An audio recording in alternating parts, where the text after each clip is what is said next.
leader are a lesson in sycophancy, particularly Secretary of State candidate Marco Rubio, who once called Trump a con man.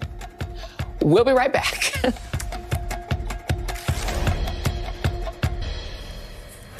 The former and future president is moving quickly to fill the clown car and round out his cabinet before he changes his mind and fires them all.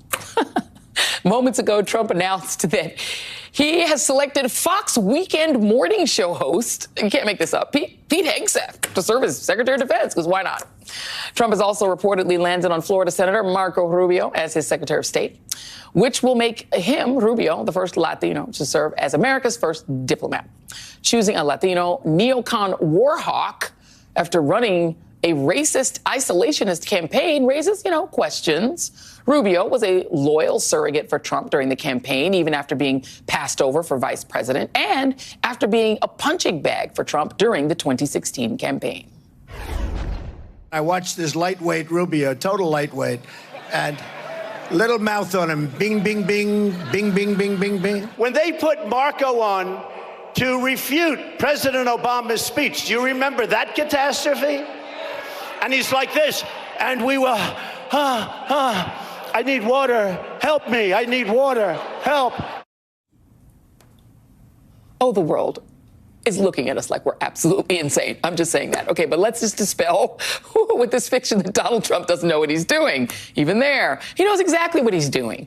And he's placing sycophancy and bending the knee as the most important prerequisites for jobs in his administration. It's really the only way that you can explain Trump choosing someone whose positions about you are as fickle as this. I don't understand why his hands are the size of someone who's 5'2". Have you seen his hands? They're like this.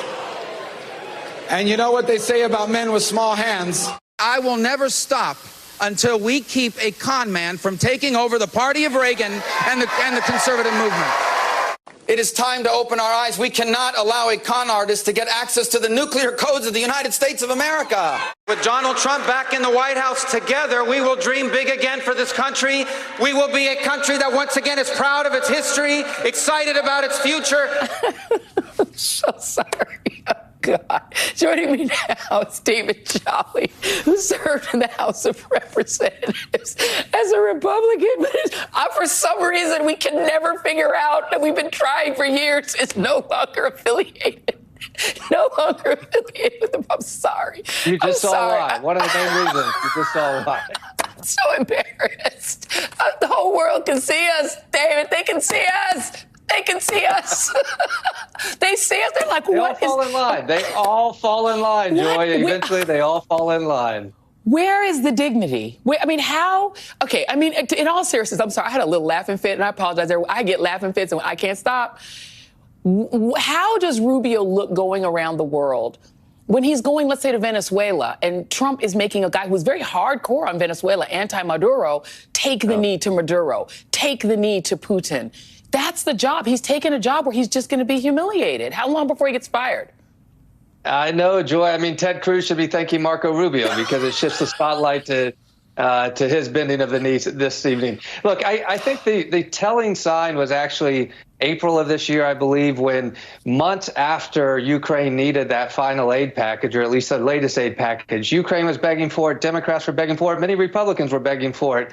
Marco Rubio flipped on his previous position of being hawkish on Russia and actually voted against aid to Ukraine, waved the white flag, and basically said, I'm going to go along with President Trump's idea of just ceding territory to Vladimir Putin. The reason that's interesting is that was just before the Veep stakes started up and people were talking about Marco Rubio. So he clearly was falling in line for his own place of power and prominence. And then when he didn't get the Veep stakes, I guess this is the consolation prize. But to your point, I'm not sure the Secretary of State under Donald Trump has any power anyway. Donald Trump's going to run foreign policy on his Twitter account, and that's going to be the end of it. And then Rubio's going to have to back it up in front of the press, I suppose. And just humiliate. I mean, and look, are we surprised? I mean, his staff basically wrote the immigration reform bill during the Obama administration, and he voted against his own bill and turned on it because Rush Limbaugh yelled at him one time. So it's not, there's the old saying that you and I both know in Florida: if you're depending on Marco Rubio to save you, you're already dead. Let's go to the other cast of characters. It's like he's casting a ratchet TV show on Tubi. You've got Michael Waltz, his pick to be National Security Advisor. He advised Dick Cheney, Dick Cheney on counterterrorism. He went after Liz Cheney and said, and sort of fantasized about her being shot in the face, and then hired Dick Cheney's advisor to be his national security guy. Let's keep going. Mike Huckabee. Oh, that's fun. Huckabee's back. He's going to be the ambassador to Israel. His quote, he says, negotiating for the Palestinians is like trying to negotiate with the Nazis in World War II. You just don't. You beat them. You defeat them. You eradicate them. A lot of people voted for Trump because they were mad about Biden's foreign policy in Israel. Well, that's what it is now. We've also got Kristi Noem. Kristi Noem, can we watch her dance? And she was dancing next to Trump when he did his weird, just sort of swaying for 45 minutes, and she danced with him, and that was her audition. It's called white church dancing. It's called white church dancing. White church. I know about it. I know about it. What is happening? Is he casting for a TV show or a presidency? Well, if you do compare this to 16, right, when there were some people that came in from outside of MAGA world, however it was in its infancy, and they were going to be normal Republicans or normalized Trump. That's not this go round. In fact, he's bringing in the likes of Pete Hegseth from Fox News to be Secretary of Defense. And look, Hegseth himself has 20 years as a National Guardsman. Good for him. He also represented the Koch brothers to try to help privatize the VA. So he's bringing in these super conservatives. And I think it's the loyalty test first, conservatism second. And let's talk about what this is even the scariest, Elon Musk and Vivek Ramaswamy. Great, we're going to get to hear his voice again for however many years till he gets fired. They're going to lead something called the Department of Government Efficiency. They're supposed to now be in charge of cutting the budget, which is normally the job of the House of Representatives. You served in the House. Doesn't the House have to be involved some way in creating a new government agency, or can Trump just whip one up on Twitter?